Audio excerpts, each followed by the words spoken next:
Il y a des bruits qui courent comme quoi dans ta classe, les enfants ne bougent pas parce que tu les mets sous hypnose. Le mentaliste, lui, va utiliser l'esprit, l'analyse des comportements, la suggestion pour créer aussi une illusion. Alors, je vais te montrer à quel point on peut être très facilement manipulable dès qu'on a du verbal et du « est-ce que tu penses être quelqu'un de prévisible ?» par exemple. Il est mentaliste et il va nous dire pourquoi il est passé de magicien à mentaliste. Quelles sont ses anecdotes de spectacle? Comment sa participation à l'émission Tête à Tête a boosté sa carrière? Il nous dit tout dans cet épisode et surtout, reste bien jusqu'à la fin pour les 3 instants signature. Merci d'être de plus en plus nombreux à nous suivre sur les réseaux. Alors, si tu n'es pas encore abonné, n'hésite pas à le faire pour ne rien rater des prochains épisodes.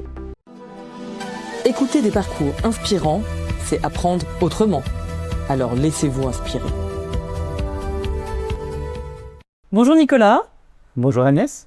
Je suis vraiment très contente d'être avec toi aujourd'hui. On est à Genève, au Rooftop 105. Merci à eux de nous recevoir dans ce lieu vraiment très sympa. Alors, comme tu le sais, moi j'aime bien démarrer par une citation qui colle à mon invité. Et aujourd'hui, j'en ai trouvé une de Derren Brown. Donc c'est un mentaliste star anglais. Et il a dit « Le mentalisme, c'est faire croire aux gens qu'ils pensent librement. » Et ça tombe bien parce qu'aujourd'hui, je reçois un homme qui joue avec le cerveau des autres, mais avec bienveillance et un petit sourire en coin. Nicolas, tu es mentaliste, ancien magicien et toujours enseignant à mi-temps. Donc tu passes la moitié de ta semaine à enseigner à des enfants de primaire et l'autre à déstabiliser des adultes en costume cravate, mais pas que. Tout commence dans la campagne vaudoise, dans les années 80, quand tu tombes amoureux de la magie, au point d'intégrer une vraie école de magie. En plus de 20 ans, tu as enchaîné des milliers de spectacles, fait des rencontres improbables, dont un certain Jean-Claude Biver, figure mythique de l'horlogerie de luxe, comme Blancpain, Omega et maintenant Hublot. Tu as marqué les esprits à la télé avec 3 saisons dans l'émission Tête à Tête. Et en 2026, grosse actu, 45 dates sont prévues avec Cubus à travers toute la Suisse romande. Bref, Nicolas, tu fais rêver, tu fais douter, mais surtout, tu nous fais ressentir. Alors, chers auditeurs, cet épisode promet d'être aussi déstabilisant qu'inspirant. Nicolas, bienvenue dans Parcours Inspirant. Merci Agnès pour ce portrait, pour l'invitation surtout, je me réjouis. Comme tu le sais, le concept de ce podcast, c'est de repartir depuis l'enfance. On va remonter le fil du temps pour arriver et comprendre comment tu es devenu cet homme aujourd'hui mentaliste. Comment tu étais à l'âge de 10 ans? À l'âge de 10 ans, j'étais bien, comme tu l'as dit dans le portrait, campagne vaudoise, petit village, une maison qu'on partageait avec mes grands-parents. Mes grands-parents avaient l'étage du dessous, on habitait l'appartement du dessus, mon oncle et ma tante pas loin. Donc entouré de la famille, entouré des amis avec qui j'allais à l'école, on pouvait jouer en toute liberté dans le village sans se soucier vraiment des problèmes de circulation ou des problèmes, des dangers liés aux voitures qui passent trop vite ou ce genre de choses. Donc c'était une enfance hyper agréable, hyper sereine et puis avec la transmission de plein de valeurs, je pense, ouais, vraiment. Okay. Et la magie arrive dans ta vie. En 91, tu intègres une école de magie. Raconte-nous comment on se dit « Ok, je vais partir dans une école de magie ». Alors, souvent, quand on entend les magiciens parler, ils disent « C'est la première boîte de magie » ou « J'ai dû un spectacle de magie ». Alors, personnellement, je ne me souviens pas. Honnêtement, je ne sais pas. Tout ce que je sais, c'est que je voulais faire de la magie, que dans le Nord vaudois, il n'y avait pas d'école de magie. Donc, la seule qu'il y avait, c'était le Club des magiciens de Genève, qui fête d'ailleurs cette année leur 100 ans. Avec Jean Garance, et pour mes parents, il était hors de question de faire le trajet, faire 100 km chaque semaine, 200 km aller-retour pour m'emmener à Genève pour prendre des cours. Donc c'est vrai que en 91, j'arrive en jour de l'école et je rentrais à midi manger. Et sur mon assiette, il y avait le journal du Nord vaudois. Ma maman avait déposé, donc je ne comprends pas réellement pourquoi.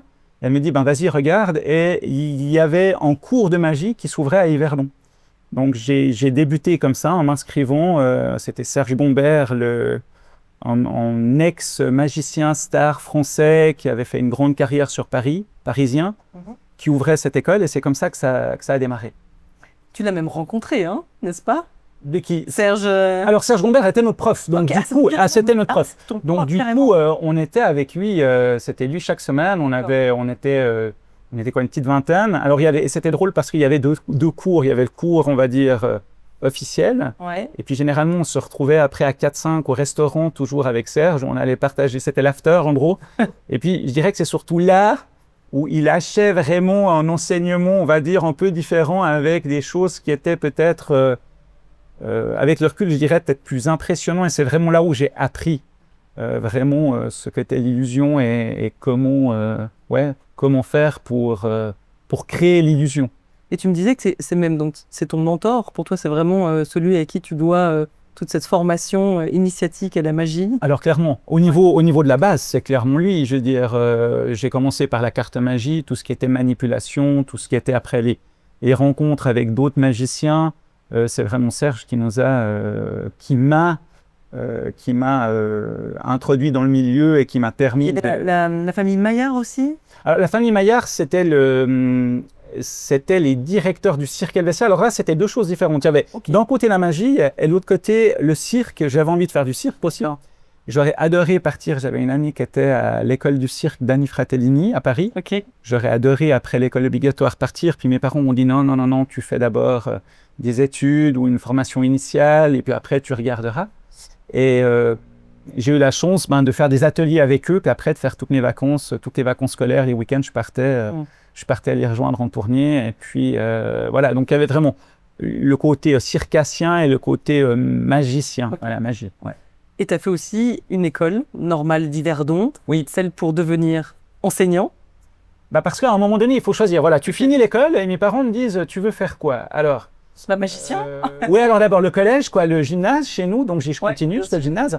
Et à la fin du gymnase, alors je faisais déjà de l'animation, des soirées pour des amis, des soirées pour la paroisse, enfin voilà. Et puis parallèlement, je me disais, soit je fais l'école normale pour faire enseignant, et j'hésitais avec la HEC Lausanne. Et puis je me dis, qu'est-ce qui va me laisser le plus de temps? À 16 ans, tu ne réfléchis pas forcément. Pour moi, c'était entre une HEC et l'école normale, laquelle va me laisser le plus de temps pour pouvoir faire ce que j'aime, quoi. Et j'ai choisi l'école normale, alors sans regret aucun.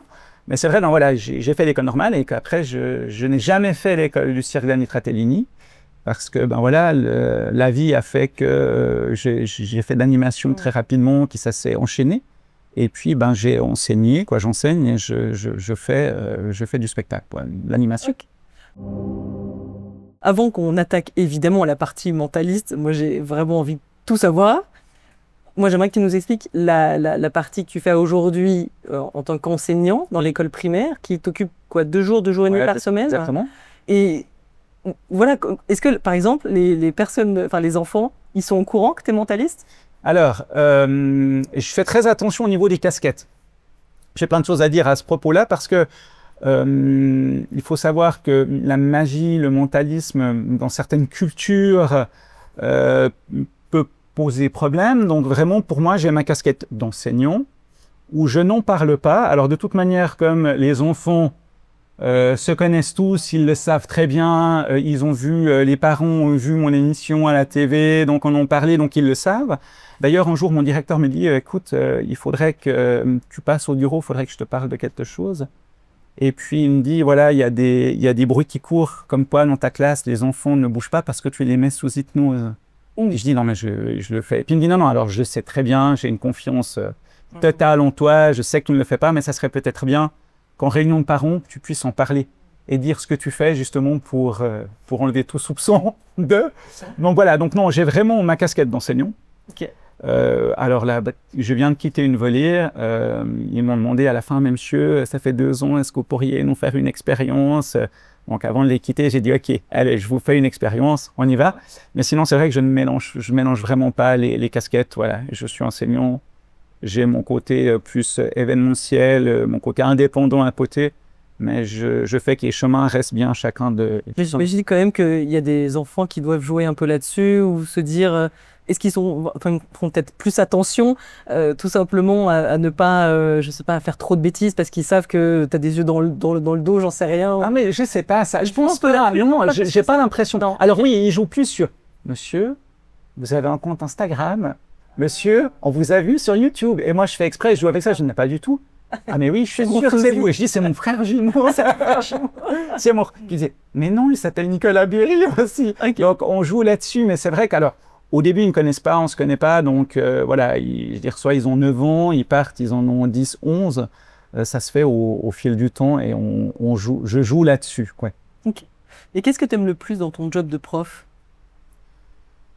Mais je crois que c'est le côté contact. Alors, le job de prof en tant que tel, il y a ce côté transmission, ouais. Et puis le fait de pouvoir les emmener à quelque part. Ils partent avec certaines compétences, ils nous quittent avec d'autres compétences qui ont évolué, et ils ont pris vraiment en bouteille, et puis leur transmettre ce savoir, mais surtout leur donner des outils pour y arriver. Il y a plein d'outils, si on prend la mémoire par exemple.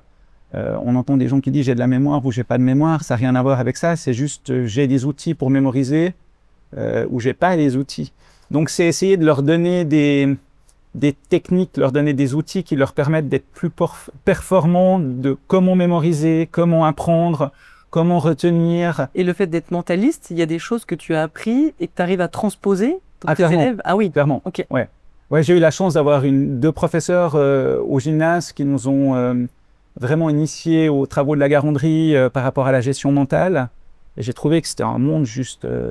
c'était génial parce qu'on sait comment mémoriser, on sait comment faire pour comprendre. C'est pas juste quelque chose qu'on lit comme ça sans comprendre, puis on apprend en tapant sur le clou avec le marteau, mais juste on met du sens. Donc comment apprendre. Donc oui, il y a des techniques qui permettent de transposer. Ouais. Ah, trop bien. Ok.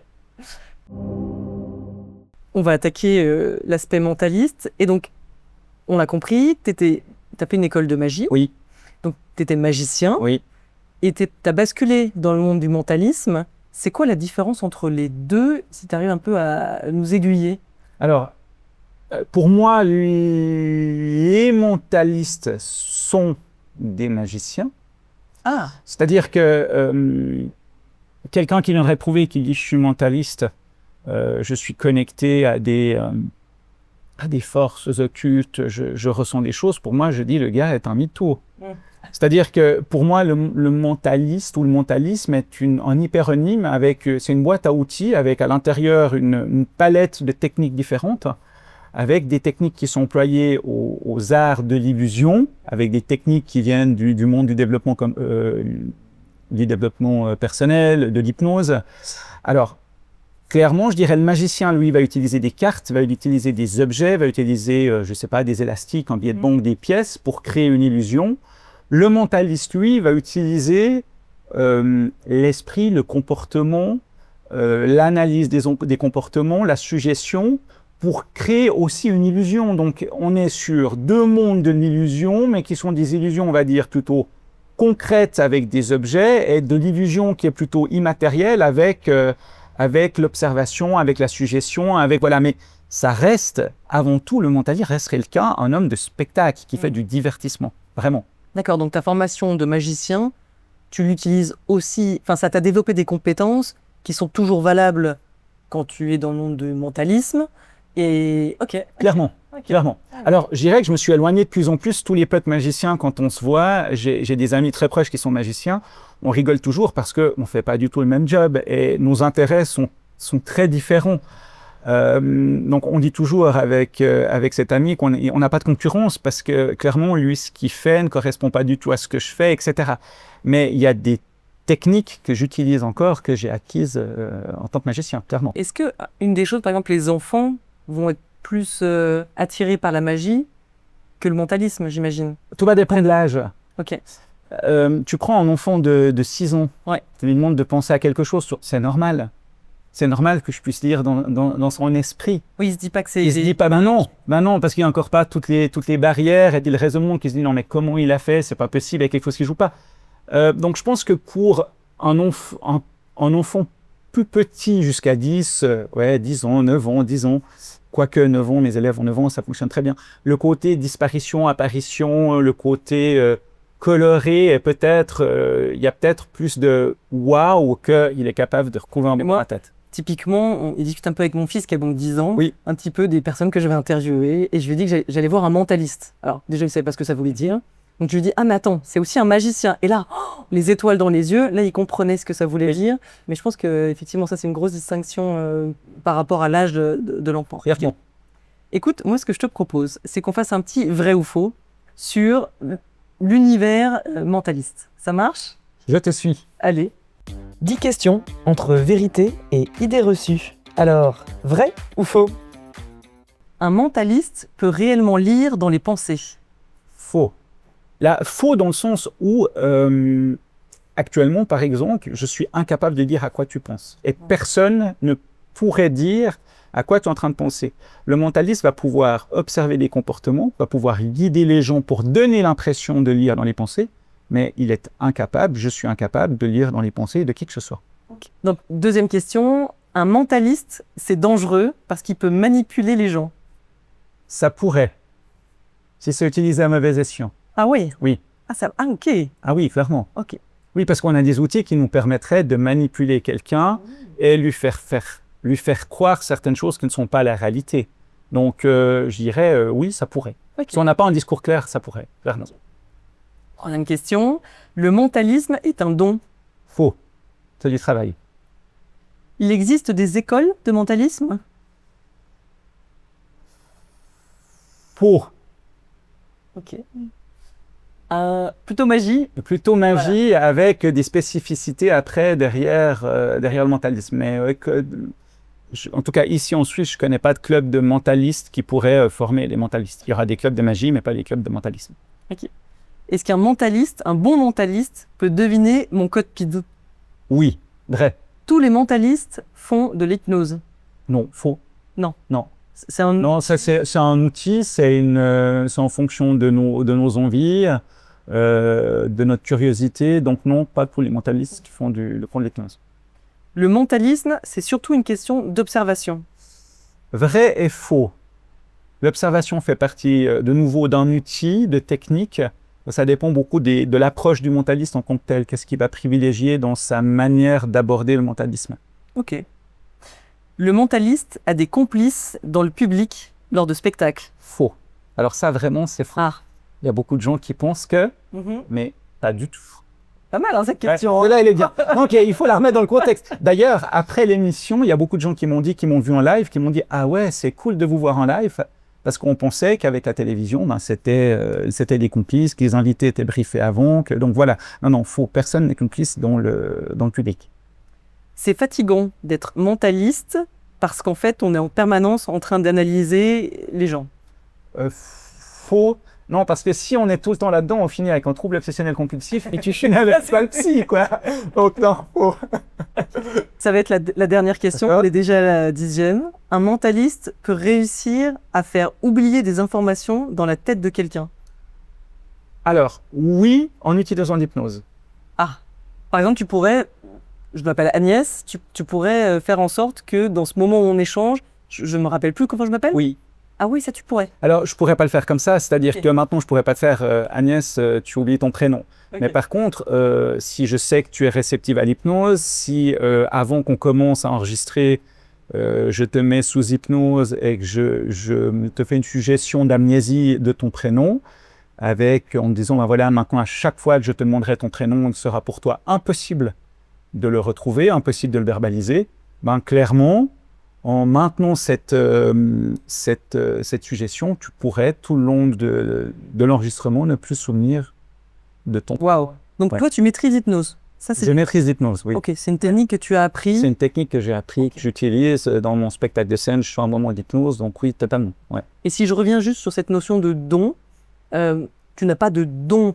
T'es pas né avec des dons particuliers. C'est pas quand tu rentres dans une école, je sais pas, de gens qui ont des super pouvoirs et après ils apprennent à les maîtriser. Du tout. C'est vraiment une volonté de la personne d'aller apprendre des techniques. Clairement. Et de devenir, donc tout le monde, entre guillemets, on pourrait se dire, peut devenir mentaliste. Après, il y a des prédispositions de mémoire et des choses comme ça. J'imagine que c'est utile, évidemment. Mais... Comme tout le monde peut devenir pianiste. Je veux dire, c'est du travail et tout dépend du nombre d'heures que tu es d'accord de passer à travailler une compétence. Donc, clairement, si demain, toi, Agnès, tu te dis, je me découvre une passion pour le mentalisme, en fonction du nombre d'heures que tu accepteras de passer pour apprendre, pour t'exercer, pour recommencer et tout, ben, tu pourrais devenir mentaliste, bien sûr, clairement. Ok, cool. Non, aucun don. Très bien. Eh bien, écoute, on a fini le vrai ou faux. Merci beaucoup. Est-ce que ça te dit qu'on essaye un truc là, comme ça, en live, voilà, devant les caméras Alors, j'allais te proposer, je ferais ce vrai ou faux, tu vois. Je trouvais que ça tombait, je trouve trop cool. Ça tombait à pic. Alors, je te propose, est-ce que tu penses être quelqu'un... alors, je sais, parce qu'on en a discuté, que tu as une formation à la base quand même très cartésienne. Alors, oui. On est d'accord? Très cartésienne. J'avoue, c'est ça que j'ai globalement du mal, tout ce qui est paranormal, même si je trouve qu'avec l'âge, comme il y a plein de choses que j'arrive pas à expliquer, et on sent que... Parfois, il y a des choses qui arrivent dans notre vie et on se dit non, mais là, c'est autre chose que juste des maths, de la chimie. Et moi, voilà, j'ai eu une formation effectivement très cartésienne. Et avec les années, j'accepte volontiers de me dire, OK, il y a peut-être des choses surnaturelles ou autres qui peuvent arriver et qui ne s'expliquent pas par juste des maths. Mais globalement, effectivement, j'ai quand même du mal avec cet univers. Alors, je vais te montrer à quel point on peut être très facilement manipulable. Okay, tu me peux dès qu'on a du verbal et du... Est-ce que tu penses être quelqu'un de prévisible, par exemple? Dans le sens où je suis très organisée et logique, je pense qu'on peut anticiper certaines choses que je peux faire, mais j'ose croire quand même qu'il y a plein de choses que je fais qu'on ne s'en rend pas compte ou on ne peut pas trop anticiper. Donc, ça voudrait dire que ton mari pourrait se dire, demain matin, je sais qu'à cette heure-là, il risque de se passer ça. On est d'accord? Ça oui, voilà. Dans le monde professionnel ou dans le monde très proche, on peut, voilà. Bien sûr. D'ailleurs, il y a des gens qui sont tellement prévisibles ou tellement organisés qu'entre le moment où ils quittent leur poste de travail et le lendemain, si quelqu'un a touché ou a déplacé quelque chose sur son bureau, je te vois sourire, ça doit être peut-être ton cas, ils sont capables de dire, là, il y a quelqu'un qui est passé. Parce que... Oui, alors je suis pas à ce point la baguette. Non, sans parler mais effectivement, de voir que ma gourde d'eau a bougé, alors que je te dis, il y a quelqu'un qui est passé. Oui. Alors, je te propose de déposer ton mug quelques instants et je vais te montrer à quel point on peut être prévisible. Je vais te prêter ce dé. Ah, t'avais un dé comme ça dans ta poche? Dans la poche. Je vais te prêter ce dé, je vais me retourner pour pas voir ce que tu fais. Je vais te demander de choisir un chiffre, celui que tu veux. Ok. Le chiffre que tu choisiras, tu le mettras comme ici sur le dessus. D'accord? Donc là, ça serait ce chiffre-là. Si tu avais choisi celui-ci, tu vas le mettre comme ça et tu mets ensuite l'autre main simplement dessus, comme ça pour cacher, toujours en ayant le chiffre choisi sur le dessus. Ça joue ok. Ouais. Tu fais un choix conscient. Donc je te demande vraiment de choisir de manière consciente le chiffre, pas mélanger et t'arrêter dessus. Tu choisis réellement un petit chiffre. Je te laisse faire, vas-y, je ne regarde pas. Et quand c'est fait, tu me le dis. Ok, j'ai montré à la caméra lequel c'était, comme ça. C'est bon, c'est bon. C'est bon. Alors, on est d'accord? Pour toi, tu as l'impression que c'était une discussion, voilà, il m'explique, il me donne les règles du jeu et tout. En réalité, pas du tout. Okay. Dans ce que je viens de faire, je t'ai manipulé en me disant, voilà, regarde, si tu choisis ce chiffre-là, je t'ai montré le 1, tu le mets sur le dessus, ou si tu choisis celui-ci, je t'ai montré le 6, tu le mets sur le dessus. Fait que, comme je ne les ai pas verbalisés, ton cerveau vient de les voir, et pour moi, il y a deux cas de figure. Premier cas de figure, comme ton cerveau vient de voir le 1 et le 6, ben, il les élimine. Premier cas de figure. Okay. Deuxième cas de figure, comme ton cerveau vient de voir le 1 et le 6, tu bloques sur 1 ou sur 6. D'ailleurs, je pense que c'est ce que tu as fait. Et tu vois, tu voulais rien dire, mais c'est humain dans la communication. Alors, tu souris. Donc, on lit tout de suite. Donc, je t'ai dit, ton cerveau a bloqué sur le 1 ou sur le 6. Donc, tu as éliminé les autres, le 2, le 3, le 4, le 5. Et comme j'ai fini par te montrer le 6, tu t'es dit, non, si je reste sur le 6, ça sera vraiment trop facile. Donc, tu as pris le 1, ouvre la main, le 1. Bon, alors, on peut se dire, OK, une chance sur 6. D'accord? Okay. Il est gentil, je vais te proposer de recommencer.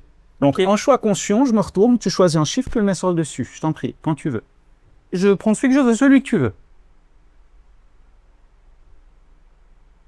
Dès qu'on c'est fait, c'est bon. Alors, peut-être que tu t'es dit, il m'a dit de faire un choix.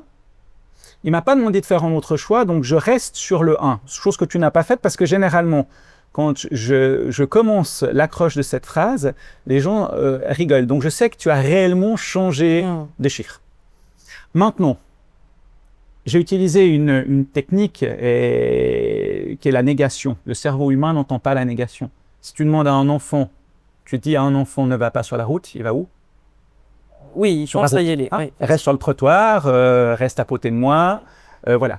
Donc, je t'ai dit tout à l'heure, toujours en parlant du 1 et le 6, tu as vu le 6, tu n'as pas choisi le 6 parce que tu venais de le voir. Donc, ton cerveau a entendu quoi? Choisis le 6. Donc, quand tu t'es demandé de faire un choix, tu as pris le 6. Ouvre la main. Le 6. Oui. Alors, allez, dernier test. Ah, bravo. Dernier test, on y va. Celui que tu veux, c'est toi qui choisis. Mais là, du coup, je sais pas quoi choisir. Ah, t'en as 6. Tu peux reprendre le 1. On dit jamais, non, pas jamais 203, mais tu peux prendre le 6 à nouveau. Tu prends vraiment celui que tu veux. Ok. On est bon? Ouais. Bien. Alors, tu fais partie de ces gens, pour moi, où c'est plus compliqué dans l'expérience, pour une raison toute simple. Généralement, le 90% des gens ne choisissent ni le 1 et ni le 6 au départ. Ils restent en principe sur 2, le 3, le 4, le 5. Oui. Et ils viennent sur la fin, sur le 1 et le 6. Toi, tu as fait l'inverse. C'est-à-dire, tu as commencé par le 1 et le 6. Et puis là, comme je n'ai pas beaucoup parlé du 2, du 3, du 4, du 5, c'est plus compliqué parce que j'ai pas pu suggérer des choses sur les autres chiffres. Par contre, tu m'as dit que tu étais quelqu'un de cartésien. Donc pour moi, il n'y a qu'un choix possible pour terminer. Le 3, ouvre la main. Non. Eh bien oui, le 3. Pareil, c'était bien celui que j'avais choisi. Voilà. Donc tu es prévisible, Agnès. Mais c'est très bien, ça me va, il n'y a pas de souci. Voilà. Alors, là, on est sur du concret. Tu as bougé un objet dans tes mains, j'ai fait une lecture des comportements, j'ai suggéré des choses. Je te propose de faire autre chose maintenant. Dis-moi. Juste un truc qui me vient en tête. On est d'accord que si tu m'avais donné le dé, Oui. juste demander de choisir celle que je voulais, comme on a fait, tu regardes pas, et je les garde serrées, et là tu me poses 0 question. Tu aurais été capable de dire, elle a mis le 1. Intéressant. Alors attends, je te propose autre chose. Autrement dit, est-ce que c'est le fait de poser plein de questions et de voir, parce que sur mon visage, les mimiques, le sourire ou l'interrogation, même si j'essaye de pas, mais moi, je suis pas capable de mentir, tu vois, j'ai le visage qui est assez expressif. Si tu m'avais pas posé toutes ces questions, est-ce que tu aurais quand même pu trouver ou pas le chiffre que j'avais en main? Ben, on va y répondre par une expérience. Ah, allez, ok, super. Je te prête le dé. Ouais. Tu le mets dans les mains. Ouais. Tu mélanges. Alors attention, ferme bien les mains, comme ça, ouais, tu fais une petite sphère. Tu secoues le dé, voilà. Tu t'arrêtes quand tu veux avec le dé bien à plat dans la main. Il faut que tu fermes bien, qu'il n'y ait aucun... voilà. On est d'accord que ta main est en contact avec... ta main supérieure est en contact avec la face du dé. Oui. Tu es d'accord avec moi aussi qu'un dé, c'est un cube de résine dans lequel on a fait des petits trous. Oui. On a mis de la peinture. Oui. C'est-à-dire que ta main qui est en contact avec le dé, et le dé transmet une information inconsciente à ta main. Ok. Inconsciente. Ok. Ça veut dire comme le dé transmet une information à ta main, ben, clairement, ton cerveau, de manière inconsciente, est capable d'avoir cette information-là. Ouais. Je te montre. Okay. Tu m'autorises à toucher à la main? Vas-y. Tu as déjà entendu parler de kinésiologie? Oui. Voilà. Oui, donc, tout à fait. Je vais compter de 1 à 6 et je vais juste faire des petites impulsions comme ça, des petites pressions sur ton avant-bras. Okay. Donc, est-ce que Agnès a choisi le 1? Est-ce qu'elle a le 2? Est-ce qu'elle a le 3? Est-ce qu'elle a le 4? Le 5 ou le 6? Ah, intéressant. Est-ce que toi, tu as senti qu'à un moment donné, tu as juste serré la main d'une manière un peu différente? J'avoue que j'ai rien senti. Okay. Non. Quand je tape dans les mains, moi je sais quel est le moi, je suis pas capable là, de savoir. On va voir. Quand je tape dans les mains, tu me donnes un chiffre, sans aucune réflexion. Combien maintenant? 4. 4. Non. Oh. Non, tu as le 6, évidemment. Ah oui. Mais même moi, je savais pas. De manière consciente pas, mais de manière inconsciente, tu le savais très bien. La peau. Au moment où, alors c'est pas la peau, au moment où je suis arrivé sur le 6, il y a eu une tension musculaire sur le chiffre que tu avais. Waouh. 6. Ok, autant avant, c'est pas que j'étais pas convaincue, mais j'ai le sentiment qu'avec les questions que tu posais, il y avait des déductions qui faisaient que tu trouvais le chiffre. Autant là, j'avoue, je sais pas comment c'est possible. Alors on va aller sur du moins concret maintenant. On a le temps? Ouais, bien sûr, ouais. bien sûr. Alors, attends, je regarde le... Je récupère le dé. Je vais te demander de penser au prénom de ton meilleur ami ou ta meilleure amie d'enfance. Ok. Est-ce que tu as un prénom dans ta tête? Oui, c'est bon. Ok. Tu voyais cette personne quand tu avais quoi, une dizaine d'années, je dirais 10, 12 ans? Oui. Ok. Donc tu imagines que tu es avec elle, vous êtes à la place de jeu. J'ai dit avec elle, c'est surprenant. Alors peut-être que, de nouveau, ça c'est peut-être un cliché. Je t'ai dit meilleur ami ou amie. Et là, quand je te parle, je te dis avec elle, est-ce que le fait que tu sois une femme, c'est automatiquement ta meilleure amie d'enfance? Tu pourrais très bien avec Ah, un moi, j'ai garçon. parlé elle, la personne. Ah oui, alors non, moi, pour Ok, le ok. elle, j'avais déjà Ah, donc je t'ai induit. Non, je me suis induit tout seul, je Ok, crois, ok. vraiment. Ok. Par contre, je t'ai vu sourire quand je dis elle, donc je pense que ça doit être une fille. Oui, Et c'est ça. j'en Non, mais je sais que c'est ça, il n'y a pas qu'à répondre. J'ai déjà... Je sais pas mentir. Alors, imagine que tu es avec elle à la place de jeu, Ok. et à un moment donné, vous vous disputez pour une broutille, enfin voilà, et qu'elle part, que la voix s'éloigne. Ouais. Et toi, dans ta tête, tu l'appelles. Dans ta tête uniquement. Hmm. Tu l'appelles encore. Et tu imagines que tu augmentes le volume intérieur sonore en l'appelant, parce qu'elle est de plus en plus loin, et ok, c'est une syllabe, c'est un prénom qui est court.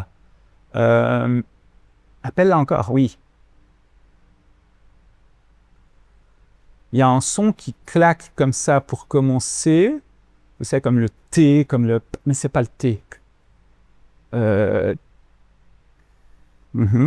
Appelle encore. Il y a un L à quelque part. Attends. Appelle, plus fort, toujours plus fort dans ta tête. Oui, j'ai. Ok. Comment s'appelle cette amie d'enfance? Claire. Claire. Claire. Non. Ok. Waouh. Ah, c'est impressionnant. Ok. Donc, Mais ça, ouais. Alors, Ouais, je vois pas comment c'est possible. il y a pas de... C'est juste du con. Alors comme ça, tu peux dire, mon Dieu, il vit réellement, il vient dans ma tête, il s'insinue, il passe comme ça. Ça donne cette impression, j'avoue, là. C'est toi qui donnes les infos. Oui, mais je l'ai... Ouais, ok. Tu l'as pensé, je t'ai observé, j'ai Je veux regardé. dire que si j'avais pensé Anne-Catherine, ça aurait été plus long à chaque fois de répéter et tu aurais vu que c'était quelque chose. Ah ben, j'aurais pu te dire, si je te demande par exemple, je vais penser à un prénom maintenant, d'accord? Voilà. Tu vas pouvoir, le ton, alors mes yeux vont partir sur le haut, je vais y penser, je vais te regarder. Entre le moment où je regarde ailleurs et que je te regarde à nouveau, tu peux te dire, ok, le prénom il est plus ou moins long. Je pensais à Jean-Philippe. Jean-Philippe, il faut beaucoup plus de temps que pour, par exemple, Et Tom. Ça te donne une introduction. Tu vois, Tom, je pense au prénom, ouais, c'est bon, je l'ai. Mais des prénoms courts, il y en a plein. Ah oui, alors après, voilà, ça va pas définir la totalité, mais entre un François Xavier et un Steve, on est d'accord que le ton que ça met, c'est beaucoup plus court. Mais ça peut être vachement dur aussi sur des prénoms anglophones, ou ça pose pas de difficulté. Ça, c'est tout l'art, après, à moi, avec mes techniques, avec mon bagage, d'arriver à mes fins. Moi, typiquement, mon fils a un prénom commun, mais pas tant commun que ça, on va dire plutôt sur les récentes années. Ça ne pose pas une difficulté particulière, ça? Non, après, alors, il peut y avoir une erreur parce que c'est un jour où je suis pas en forme, parce que je suis moins précis, voilà, mais non, en principe, j'y arrive. Waouh! Et le pourcentage de réussite, il est plus de 90%? Il est de plus de 90%, ouais. Ah ouais. Ouais. Bon, sauf les gens qui sont effectivement... Bah, en même temps, tu es obligé. Quand tu fais de l'animation, imagine, tu t'arrives, tu as un passage de 20 minutes à faire sur scène, tu commences ton passage et puis tu as un 60% de réussite. Ah, c'est chaud. Ça le fait moyen, on est d'accord. Ça le fait moyen. Ah, clair. Voilà. Donc, on y va avec, ouais, il faut que le taux de réussite soit important. Wow. Ok, trop cool. J'aimerais qu'on aborde évidemment les milliers de spectacles que tu as fait depuis 94. Oui. Quel a été peut-être le souvenir le plus marquant de ton tout premier spectacle? Alors, c'est pas le tout premier. J'ai un souvenir horrible. Okay. Ah, horrible. Ouais, horrible. Ouais. Genre le gros flop? Non, ouais, le gros flop. Alors, pour mettre dans le contexte, je suis avec un ami dans le quartier du Flon à Lausanne. Donc, dans les années 94, c'est pas le quartier du Flon d'aujourd'hui. Ok. Et il y avait le café-théâtre. Donc, je vais avec cet ami, il me présente la patronne du café-théâtre et il explique que je fais de la magie, que je suis mentaliste et elle m'en demande une démo. Donc, on y va vraiment, quoi. J'y vais sans aucune attente, voilà.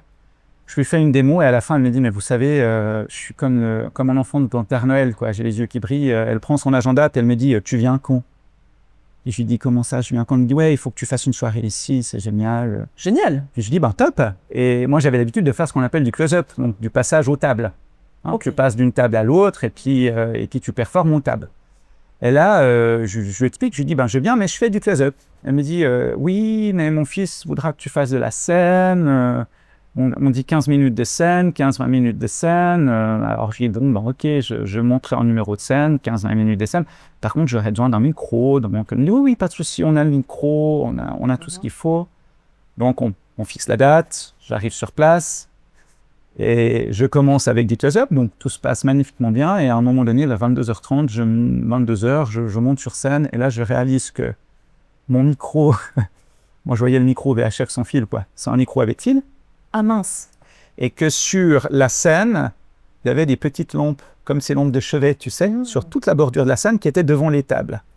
Donc je commence, je m'avance, et là, mon fil de micro se prend dans la première lampe, qui fait que la lampe tombe, et suivi de la deuxième lampe qui tombe, suivi de la... Donc toutes les lampes, à tour de rôle, font cling, cling, cling, cling, jusqu'à la... Pas toutes, mais en tout cas la bonne moitié. Et là, je commence et je réalise que les gens n'écoutent pas, que c'est qu'une vraie catastrophe, que du coup, j'en perds mon latin. Donc, moins les gens écoutent, moins je deviens précis, plus je bafouille. Et c'est une vraie catastrophe. Une telle catastrophe qu'il m'a fallu quelques années avant de réaccepter des scènes. Ah oui, carrément. Ouais, carrément. Ouais, c'était traumatisant. Ah oui. Alors, le close-up, il n'y avait pas de souci, je maîtrisais, mais la scène, non, c'était fini. Je ne voulais plus. Ok. Voilà, donc ça c'est la première expérience un peu Ah oui, ça commençait déjà. Ça commençait bien, ouais. T'as déjà eu en face de toi des spectateurs un peu qui avaient eu des réactions totalement inadaptées ou qui t'ont déstabilisé? Alors en close-up, tu as assez facilement parce qu'il faut savoir que quand tu fais du cocktail dînatoire ou du close-up, quand tu arrives aux tables, généralement il y a toujours un dominant autour de la table. Et toi, tu arrives dans un univers, dans une sphère privée. Donc, tu es l'étranger qui arrive à la table. Et souvent, le dominant qui maîtrisait et puis qui avait emprise un peu sur les autres personnes, ben, se sent un peu, il y a le gars qui arrive, donc on va challenger. Alors oui, j'ai des personnes qui n'ont pas été forcément très agréables sur des commentaires. Alors là, tu as plusieurs manières de faire. Au début, tu dis rien. Après, tu essaies de le mettre dans la poche. Donc, comme ça, comme ils se sont flattés, son ego est de nouveau mis en valeur. Il va t'accepter, il va jouer le jeu parce qu'il sait que voilà. Puis quand ça ne fonctionne pas, ben, le seul moyen, c'est de lui faire fermer sa bouche. Donc, c'est toi qui prends la dominance et puis tu lui fais bien comprendre que c'est comme ça un moment, puis qu'il faut qu'il se taise. Et ça arrive souvent, venir autour d'une table qui est un dominant sur la table, j'imagine que oui, mais qui viennent te challenger et qui n'acceptent pas spécialement ce côté spectacle? Oui, alors il y a des personnes, c'est pas le côté spectacle, il y a des personnes qui n'ont pas envie de se faire piéger, il y a des personnes qui ont envie de comprendre. Donc c'est vrai que toutes les personnes qui sont dans le contrôle et qui n'acceptent pas de se laisser porter, et le fait de ne pas comprendre les rend nerveux et les énerve, ces personnes-là vont tenter de te déstabiliser ou d'essayer d'imposer leurs propres règles ou essayer de tricher aussi. Ouais, exactement, voilà, de contourner les règles que toi tu mets en place. Clairement, ça arrive, on va dire, à chaque fois. Et tu fais avec. Oui, à chaque fois. Ah oui, à chaque fois. Oui, donc tu as développé des stratagèmes un petit peu pour réussir à faire que ça se passe plutôt bien. L'expérience fait que, exactement. Ouais, tu sais comment, tu vas tout de suite repérer la personne qui pourrait poser problème, la personne qui va essayer de tricher. Je me souviens à une soirée, une dame, 10 personnes sur scène, avec deux boutons.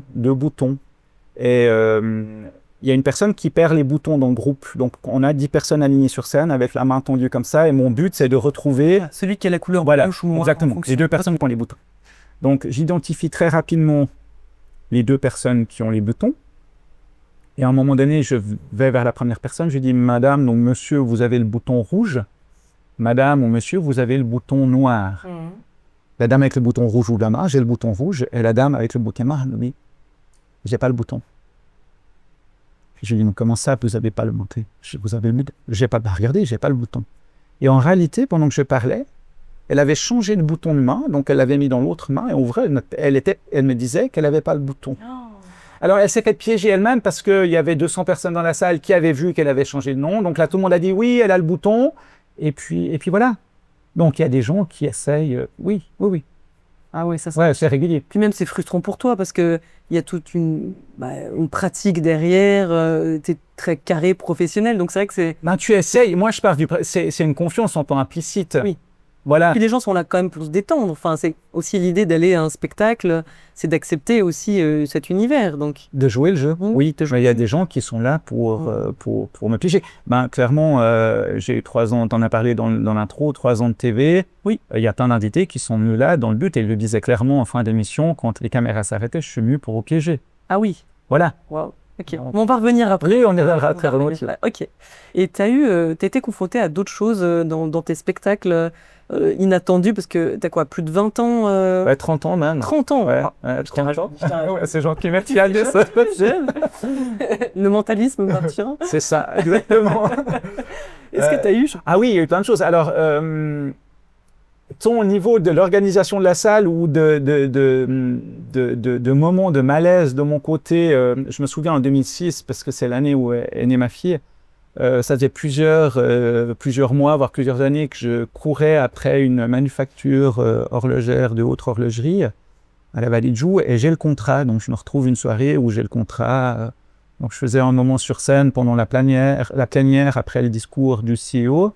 Après, je passais dans la salle et je me retrouve à la table du CEO de cette manufacture. Donc, je me glisse entre 2 personnes et là, je commence. Donc, tout se passe à merveille. Et le monsieur à ma droite, quand je lui parlais, il me faisait comme ça, il me faisait comme ça. Donc il faisait oui de la tête. Oui, il faisait oui de la tête. Donc, OK, il était avec nous, tout le monde était avec nous. Et à un moment donné, je lui pose une question et il ne répond pas. Et là, moi, je dis, mais ça m'est sorti naturellement, je dis, monsieur a perdu sa langue. Et là, l'ensemble de la table éclate de rire. Je ne comprenais pas pourquoi. Et la dame qui se trouvait à ma pote me fait comme ça, non mais monsieur est malentendant, elle ne parle pas. Donc voilà le grand moment de solitude où tu te morfonds d'excuses. Alors il faisait la lecture labiale, donc il comprenait tout, il était avec nous. Et là je ne savais plus comment faire. J'aurais pu disparaître sous la table, mais pour lui, il rigolait, il me disait mais il n'y a aucun souci, vous ne pouviez pas savoir. Mais c'était un grand moment de solitude. Waouh. Ma fille utiliserait le mot, c'est la gênance. Ouais, exactement, c'est la gênance, ouais, clairement. Ok. Et puis une autre fois, ça dernièrement, l'année passée, j'arrive pour 400 personnes dans une salle, magnifique salle, j'arrive, la mise en lumière était superbe sur la scène, tout était bien décoré, et je réalise qu'il y a la scène, il y a 25 mètres, et il y a 40 tables, 25 mètres plus loin. Et là, je me retrouve avec des gens en face de moi. Je dis, mais qui a eu l'idée, vraiment, alors, excusez-moi du terme, mais c'est crétin qui a eu l'idée de mettre les tables si loin, la scène est là, du haut de 1m70, 40 mètres plus loin, je suis comme ça sur scène, quoi, on va pas me voir. Sûr, oui. Et là, il y a la responsable des éléments qui fait, c'est moi. Et j'ai dit, mais tu peux m'expliquer pourquoi? Oui, parce qu'on a un DJ, puis c'est pour la piste de danse. Je dis, mais vous pouviez faire l'inverse.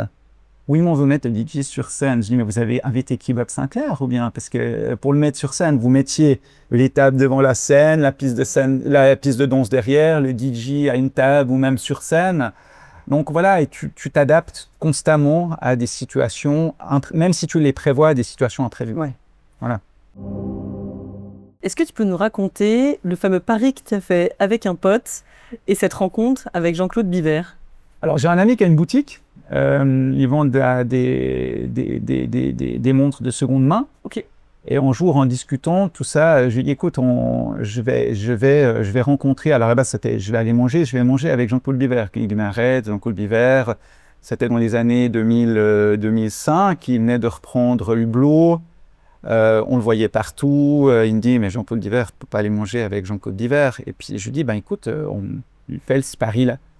Donc, je regarde tout ce que je trouve sur Internet qui concerne Jean-Claude Biver, parce que je trouve que c'est quelqu'un qui laisse pas indifférent. Aujourd'hui, quand on parle de Monsieur Horlogerie, il y avait Nicolas Hayek, et puis maintenant, au niveau du charisme, il y a Jean-Claude Biver. Et je tombe sur une interview qu'il donne sur le fait, quand il a associé les célébrités à Omega, notamment. Donc d'avoir une célébrité et une montre. Et il explique que lui, il fallait qu'il rencontre les top modèles, qu'il rencontre ces personnalités. Et il leur envoyait un message en disant, écoutez, vous ne me connaissez pas, je sais que vous n'aurez pas le temps de me rencontrer parce que votre agenda est plus que booké. Par contre, il y a une chose que vous allez devoir faire dans la journée, que tout le monde doit faire dans la journée. Vous allez devoir aller manger Donc je vous propose, même si c'est 5 minutes pour croquer un sandwich ou pour boire un verre d'eau, je vous propose de vous inviter pour ce moment-là, pour venir manger avec vous. Et quand j'ai entendu ça, j'ai dit, j'ai mon accroche. Donc je lui ai envoyé un mail en disant, voilà, je pourrais vous proposer ça par rapport au mentalisme au service du produit. Je sais que vous n'aurez pas le temps de le recevoir, mais à un moment donné, vous allez devoir aller manger. Alors 3 mois avant qu'il réponde, mais j'ai eu une réponse. Ah oui, 3 mois après, il a répondu. Mais c'est pas lui que j'ai eu. Ouais, c'est pas lui que j'ai rencontré pour commencer. J'ai rencontré son équipe marketing chez Hublot à Lyon. Et lui, je l'ai rencontré, la première fois que j'ai vu, c'était chez lui dans sa cuisine. Mais avant ça, je l'avais pas rencontré. J'ai rencontré d'abord l'équipe marketing, le numéro 2 d'Hublot. Et puis voilà, ça s'est enchaîné après où j'ai pu le rencontrer. Et voilà, il n'y a pas de hasard. Ce jour-là, je l'avais toujours pas vu. Je rencontre sa femme qui me propose d'animer ses 60 ans. Donc, trop bien. Voilà. Ouais, par le hasard. Tu l'as provoqué aussi, ce hasard. Parce que t'as contacté, t'as trouvé une accroche et t'y allais au culot et de fil en aiguille, voilà, l'opportunité est arrivée. Oui, alors clairement, mais il n'y a pas de hasard dans le sens, ça aurait pu ne pas se faire la même chose. Voilà. Donc t'as organisé ses 60 ans. Alors son épouse. Alors après, je suis allé chez Hublot où j'ai fait une présentation où les personnes qui m'ont reçu au départ ne m'écoutaient pas du tout. Donc tu arrives, tu es reçu, tu montes, tu fais une démo et là, tu as 3 personnes qui te reçoivent parce que, je suppose, alors ça c'est mon interprétation, mais qui te reçoivent parce que M. Biver a dit qu'il fallait me recevoir. Et je termine ma présentation et là, elle se regarde tout, elle dit, vous pouvez recommencer? Et je dis, bien sûr. Alors j'ai changé de on a traversé le couloir, je suis passé du marketing à la direction et là j'ai rencontré Ricardo Guadalupe et j'ai recommencé. Et à la fin, je me souviens très bien, il a dit, bon, monsieur Dury connaît l'horlogerie, et vous avez besoin de quoi? Et voilà comment j'ai mis le pied. Une semaine après, j'avais ce que j'avais demandé. Et plus tard, voilà, j'ai rencontré quelques semaines après. Et puis après, tu as pu faire plusieurs Et puis après, j'ai fait quelques événements. Comme tu fais en fait pas mal d'événements en fait, pour entreprises, où tu animes une soirée, l'inauguration ou un anniversaire d'entreprise. Tout à fait. Le 90% de l'activité, c'est du corporate, c'est de la société. C'est ça, ok. Ouais, complètement. Ok, très bien. En 2020, là, tu vas avoir un boost dans ta carrière, une grosse accélération. Est-ce que tu peux nous expliquer l'émission à laquelle tu as participé? Alors, c'est un accélérateur qui tombait pile poil parce que 2020, Covid, c'était l'année où j'avais le plus d'événements planifiés. Donc, on est le 13 mars, je crois, tout s'arrête. Donc, j'avais une 60aine d'événements qui étaient déjà agendés, planifiés, signés. Et là, Olivier Delaloy me propose de créer une émission qui s'appelle CAP Tête à Tête, qui était une émission de format de 6 minutes à la base, qui est passée à 12 minutes ensuite, où je recevais une personnalité romande, le tout univers politique, chanteur, musicien, comédien, et je leur proposais, ils venaient pour parler de leur actu, et je leur proposais de vivre une expérience de mentalisme. Donc voilà, on est parti sur une année. À la base, j'avais dit, ok, je viens pour une année, et on a fait 3 ans. Donc, quand tu dis plus gros accélérateur, oui, c'était le plus gros accélérateur, parce que c'était une période où tout s'est arrêté, où il n'y avait plus d'événements. Et à la sortie du Covid, quand les événements sont repartis, quand tout a été ouvert, j'avais eu pendant une année ma tête de toutes les semaines, le jeudi soir, sur Canal 9.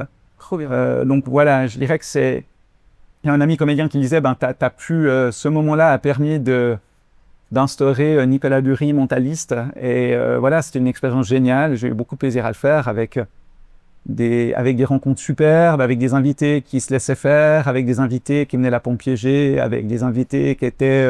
Allez, raconte-nous des anecdotes. Anecdotes, tête à tête. Christian Constantin. Ouais. Christian, si tu vois le podcast, faudra pas m'en vouloir. Donc, Christian arrive, il était déjà là, mais il voulait déjà repartir. Je le vois encore devant la caméra, pas équipé, son micro avec son écharpe, qui dit, bon, on y va, parce que voilà... Et je me retrouve en face de Christian qui fait tout l'inverse de ce que je lui demande. Il n'avait pas envie. J'ai regardé l'extrait. Il n'avait pas envie. Il était, voilà, du début à la fin. Impressionnant, comme il est réfractaire, mais tout, body language, c'est impressionnant. Ok. Et après, les caméras s'arrêtent et ils restent avec nous 40 minutes. On passe un moment mais délicieux à discuter, à partager, voilà. Mais sur le moment de l'émission, j'étais là, mais que se passe-t-il? En fait, il avait envie de prouver que tu n'es pas capable de rentrer dans sa tête ou d'appliquer tes techniques, en fait. Alors moi, j'ai une analyse, pas par rapport à Christian, mais par rapport aux invités. Alors Ouais. ça n'engage que moi, hein, mais je me disais, voilà, c'est toutes des personnalités qui ont l'habitude d'être sur l'avant de la scène. Alors c'est mon analyse, hein, sur l'avant de la scène. Et ils se retrouvent en face de quelqu'un qui veut prendre le lead et on inverse les rôles un peu. C'est-à-dire, on se retrouve certains ont peut-être perçu en disant que je vais me faire piéger, quand c'était bienveillant pourtant, où je vais voir si l'expérience qu'il propose est réelle, donc je vais être réfractaire et puis je vais mettre les pieds au mur pour voir s'il arrive à ses fins. Enfin voilà, c'était à chaque fois, je me disais, je vais me confronter, comment la personne qui se trouve en face de moi va réagir. Et ce que je trouve cool, c'est que donc, tu as eu aussi Diane Tell, Oui. que j'ai eu la chance d'interviewer et dont l'épisode est sorti il y a quelques semaines. Et on a eu le même ressenti de cette bienveillance et cette gentillesse. Ah, clairement, un humour, Diane Tell, c'était... alors, il y a plein d'invités qui étaient comme ça, mais c'est vrai que Diane était, voilà, dans le moment, je suis là pour partager, je suis là parce que j'ai envie de découvrir, j'ai envie de m'intéresser, j'ai envie de... Non, c'était un super moment. Il y a eu des moments un peu insolites qui sont arrivés pendant cette émission? Insolite. Oui, il y a eu un moment insolite avec une pianiste où à un moment donné, j'ai sa main comme ça et puis je lui tiens le poignet et je passe la main sur des cartes qui sont sur la table. Et à un moment donné, je lui dis, mais il ne faut pas être, je sais plus exactement ce que j'ai dit, mais il ne faut pas être aussi tendu ou comme ça. Elle me dit, non, je ne suis pas tendu, mais je ne peux pas bouger parce que sa position faisait qu'elle ne pouvait pas du tout bouger. Donc, il y a eu ce moment-là. Il y a eu un moment, oui, alors avec un conseiller d'état valaisan, Okay. où il tapait des clés, des petites clés de cadenas contre un verre à pied.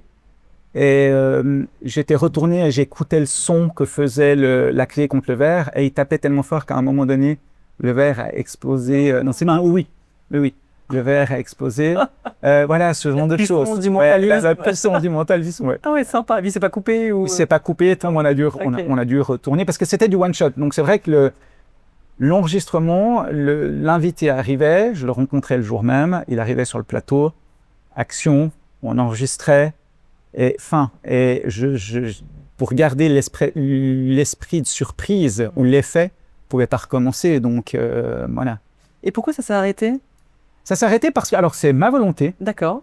j'avais dû une année, après la première année, le producteur me dit, écoute, voilà, l'émission se passe bien, tout le monde est content, je sais que tu avais dû une année, donc on aimerait en faire une deuxième, on aimerait la faire avec toi, si tu nous dis non, on trouvera quelqu'un d'autre, donc j'ai dit non, je fais 2 ans, et puis la troisième année, on dit, mais écoute, ça fonctionne vraiment bien, on pourrait faire 3 ans. Alors j'ai dit oui, mais avec certaines conditions, parce qu'il fallait trouver chaque fois de nouvelles expériences, trouver de nouvelles idées.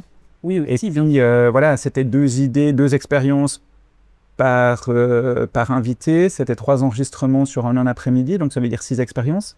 Et puis c'est vrai que il fallait le job, les idées, j'avais plus d'idées. Donc j'ai dit, ok, 3 ans, d'accord. Pour les personnalités, je fais des expériences que j'ai déjà proposées. Et on essaye d'avoir des invités qui sont des téléspectateurs suivis d'émissions qui s'inscrivent pour venir participer. Puis avec eux, je fais des nouveautés. Ah, Voilà. Ok. Donc comme ça me permettait d'avoir une moitié d'expérience déjà ok pour la nouvelle saison, et puis de nouvelles expériences à proposer. Et puis après 3 ans, j'avais envie de trouver des idées, plus forcément pour la TV, mais pour moi aussi. Donc puis c'était bien qu'à un moment donné, ça s'arrête. Voilà, c'était vraiment chouette. J'aimerais qu'on prenne quelques minutes pour discuter du futur. Oui, Tu as un spectacle oui, en préparation oui. qui va arriver en 2026. Qui devrait arriver en 2026. Devrait. Ah, ok. Non, alors oui, qui va arriver. Oui, alors je te laisse terminer et je t'explique après. Non, mais avec Cubus, Oui, complètement. en Suisse romande, et voilà, je voulais un petit peu comprendre quel était ce spectacle, comment ça allait se passer, les différentes informations. Alors, on m'a proposé effectivement de jouer dans Cubus,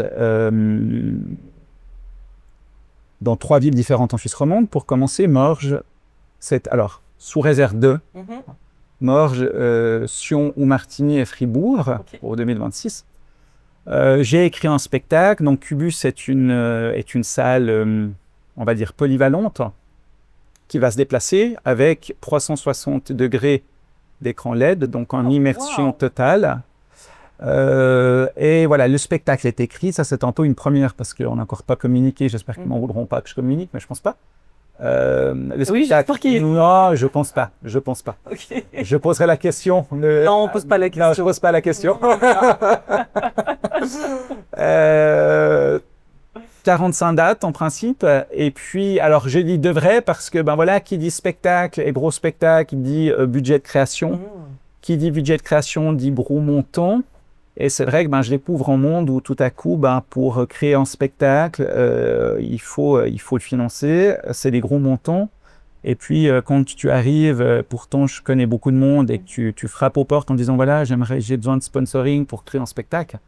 Ben, on te dit, il y a pas le budget pour créer un spectacle. Oui. Voilà. Donc c'est sous condition. Alors, des... c'est sous condition. Alors là, j'ai créé une association, du coup, pour pouvoir demander après du sponsoring à des fondations, pour Centre culturel Migros, à la loterie Romande. Enfin, voilà. Je suis dans cette phase, on va dire, de recherche de fonds pour pouvoir créer. Alors, le spectacle est écrit, il y a plein de choses qui sont en place, ça va se faire, j'en suis sûr. C'est vrai qu'on ne se rend pas compte que derrière, derrière l'artiste, il y a aussi un entrepreneur, en fait, et il y a aussi tout un univers de mise en place ou de collaboration avec plein d'autres choses, partenaires ou autres, pour que ça se fasse, tout simplement. Ben oui, parce qu'il y a Nous, on paye notre place, donc on se dit, ah, c'est bon, tout est dedans. Complètement. Mais en fait, si on devait payer, j'imagine, le vrai prix d'une place hors sponsor partenariat, ce serait quoi, 2, 3 fois, 4 fois le prix? Alors, Ce serait inaccessible. J'ai pas fait les calculs, mais il faut savoir, ben voilà, dans Cubus, il y a 360, il y a des créations visuelles à créer. Donc, ça, le visuel coûte cher.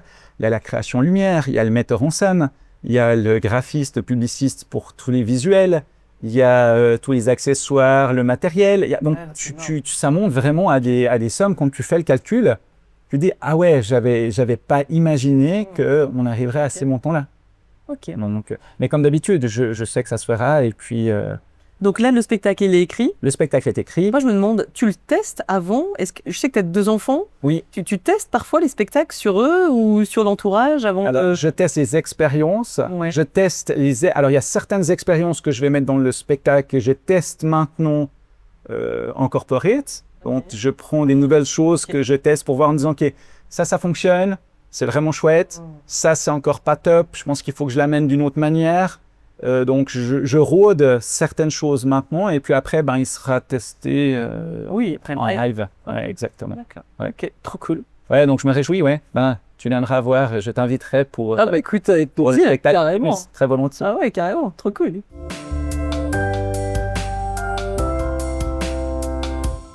Écoute, on touche à la fin de cette émission et je te propose qu'on attaque les 3 instants signature qui font partie de toutes mes interviews depuis le tout début. Et il y a bien sûr la baguette magique. J'en ai pas dit comme ça, mais j'ai des baguettes ma vie. Ah oui? Ah oui. Nos si belles roses. Ah, une aussi belle femme, hein. Moi, tu sais, cette terre noire et blanche, la baguette du magicien. Ah oui. Ok. À partir de maintenant, tout est possible. Tu peux changer quelque chose dans le passé, dans le présent ou dans le futur. Tu as un vœu et tu en fais quoi? Alors, j'aime pas regarder dans le passé, donc j'irai dans le futur. Ça sera un vœu pas forcément pour moi, alors, du coup, comme je peux faire ce que je veux avec. Ouais. Ça serait le vœu que mes enfants puissent réaliser ce qu'ils ont envie de faire. Les deux ont des passions, les deux le font dans des domaines divers. Et se dire, ben voilà, qu'ils arrivent à vivre pleinement de leurs passions et de leurs envies. Pas d'un coup comme ça, parce que je trouve que quand c'est facile, voilà, mais qu'ils y arrivent avec un chemin le plus simple possible, parce que mériter quand même ce qu'ils veulent, mais qu'ils y arrivent et voilà, la fierté de pouvoir aller voir, par exemple, ma fille sur la scène du Crazy Horse et mon fils sur le DP World Tour ou sur le PGA Tour, donc ouais, ça serait cool. D'accord, ils sont dans le monde... Ma fille de la danse et mon fils fait du golf, ouais. Ok, waouh. Bah écoute, très Voilà, bien. je te redonne ta magnifique baguette magique. Elle est belle, hein.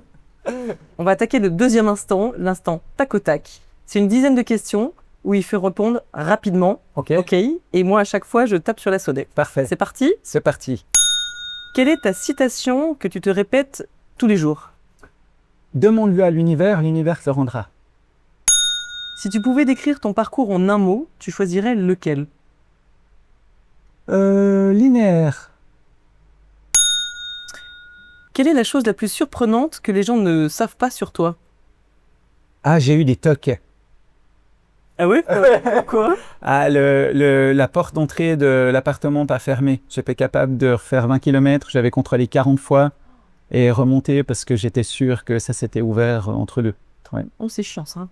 Et ça s'est passé. C'est passé? Est-ce que tu as un rituel avant chaque spectacle? Non, j'ai pas de rituel, mais par contre, alors pourtant je ne suis pas du tout superstitieux, mais je porte un collier que je n'ai pas là parce que je suis pas en représentation. J'ai toujours un collier avec une opale dessus que je mets lorsque j'ai une représentation. En quelques mots, quelle est la leçon de vie que tu as appris qui est la plus importante? De ne pas avoir peur du ridicule et des échecs, parce que de toute manière, voilà, c'est pas très grave. T'es encore en vie. Quel est ton plus grand échec? J'ai pas d'échec. Il y a des choses, tu te dis, ah ouais, mince, mais le plus grand échec, non, parce que même ma première année de gymnase, j'ai pas réussi, ben je l'ai refaite. C'est pas très grave. Je crois que je suis trop positif pour rester sur les échecs. Très bien. Quel est ton plus grand coup de bol? Mon coup de bol, je crois que dans chaque spectacle, j'ai que des coups de bol, parce qu'il y a tellement de choses qui pourraient mal se passer. Non, c'est des rencontres, c'est peut-être certaines rencontres, ouais. Est-ce que tu en as une là qui te vient en tête? Non, mais je me dis, souvent, je me dis que Jean-Claude Biver, c'est un coup de bol, par exemple. Très bien. Quel est le truc le plus fou que tu aies fait? J'ai vendu un spectacle d'hypnose sans jamais avoir fait d'hypnose, pour 1800 personnes. Mais non. Ouais, Au tout début? ouais, Et ça s'est bien passé? très bien, magnifiquement bien. Alors, j'en avais fait comme ça, pour m'amuser, mais je l'avais jamais fait sur scène, et quand on m'a demandé 2 moments, j'ai dit mentalisme, hypnose, on m'a dit go pour l'hypnose, et voilà. Ok. Quel conseil tu aurais aimé qu'on te donne quand tu étais petit? On croit en toi, fais ce que tu as envie, on sera là pour te soutenir. Quel est le conseil le plus absurde que tu aies reçu?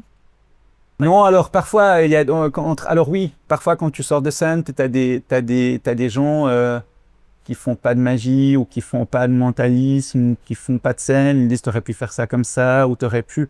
Alors parfois c'est des idées de génie que parfois t'as envie de leur dire, mais je ne sais rien demander. Chacun son job. Chacun son job, ouais, voilà. Tu te vois où dans 1 an? Dans 1 an, un Cubus. Allez. Écoute, on a terminé le 2e instant. Magnifique. Je te propose qu'on attaque le dernier instant, donc c'est la dernière minute, la minute inspirante. Et donc je vais lancer 1 minuteur et tu vas avoir 1 minute pour inspirer nos auditeurs. Et elle commence maintenant. Ah, je dirais qu'il faut croire en ses passions, que quand c'est une vraie passion, mais c'est pas 6 mois où on se décide de faire du piano comme ça, c'est vraiment la passion qui est ancrée, qui fait partie de ces cellules, qui est là. Il faut y aller au fond, il faut y aller à fond, mais sans être opportuniste ou sans chercher à tout prix à vouloir réussir, parce que si on fait les choses parce qu'on les aime, on fait les choses du plus profond de son cœur, on fait les choses parce qu'elles nous procurent du plaisir, et quand on en parle, et quand on communique, on sent on transmet quelque chose chez les autres. Je pense que ça peut que se passer bien, puis ça peut que fonctionner, justement, parce qu'il n'y a pas d'attente derrière, il n'y a pas d'envie derrière, donc vraiment, allez-y, foncez, et puis vivez à fond vos passions. J'adore. Écoute, fantastique. Merci beaucoup, Nicolas, d'avoir partagé ton parcours. J'invite nos auditeurs à réagir. S'ils ont des questions, pourquoi pas, sur le mentalisme, ça pourrait être sympa qu'ils nous les mettent en commentaire et on y répondra. Et puis, je te souhaite tout de bon et j'ai hâte de venir voir ton spectacle en 2026. Avec grand plaisir. Merci à toi, Agnès, pour ce moment. C'était génial, merci. Merci. Si tu es encore là, c'est que cet épisode t'a plu. Alors pourquoi ne pas le faire savoir? Maintenant, les algorithmes décident de tout. Alors montrons-leur que ce podcast mérite d'être vu et écouté. Et il y a 2 choses qui fonctionnent. 1, abonne-toi. Et 2, partage cet épisode. Juste avec une personne. Chaque semaine, il y a un nouvel épisode, donc une nouvelle dose d'inspiration. Parce qu'une histoire partagée, c'est une inspiration qui voyage. Vous êtes de plus en plus nombreux à écouter ce podcast, alors merci. Maintenant, tu fais partie de cette aventure, alors fais-le savoir.